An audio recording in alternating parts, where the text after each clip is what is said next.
Hey there, I'm Tori Beach, and I am a solo wedding videographer.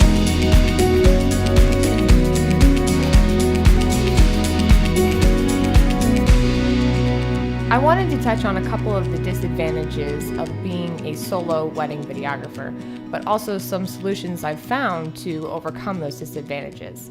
The first and most obvious disadvantage is that I'm only one person, and if you've ever attended a wedding, or you've been in a wedding, or you've had one of your own, you know there is a lot going on. So how does one person capture all these moments? The schedule is the first solution that I have found to overcoming this disadvantage. As long as I know what the schedule of the day is, I feel a lot more prepared. I know what I'm going into. I know how much time I have for each segment.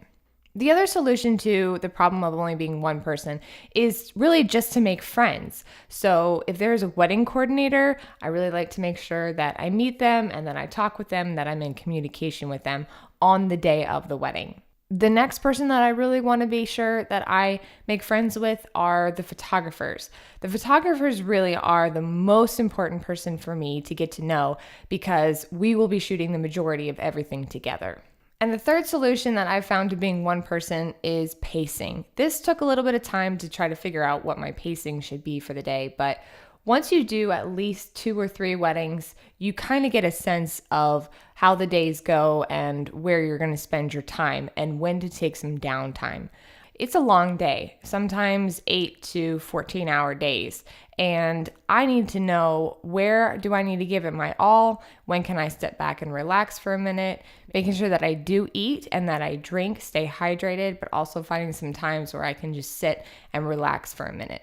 The next disadvantage might be a little bit more specific just to me or female wedding videographers, but I don't like to carry really heavy gear. I'm a small girl and I don't really want to go spend all my time in the gym just to be able to carry a Steadicam. So I've had to learn to find gear that's small-sized cameras, smaller-sized gimbals, making sure that everything packs into one backpack because with only one person, I need to know where all of my gear is all the time. I don't have a second pair of eyes or a second pair of hands to help me carry things or know where stuff is laid out. So having everything be small does help as far as weight for me, but also it helps me to put it all into one backpack so that I know where everything is all at once.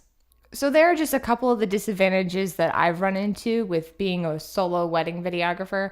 However, the advantages have far outweighed the disadvantages, and I will go ahead and share those with you in a future video.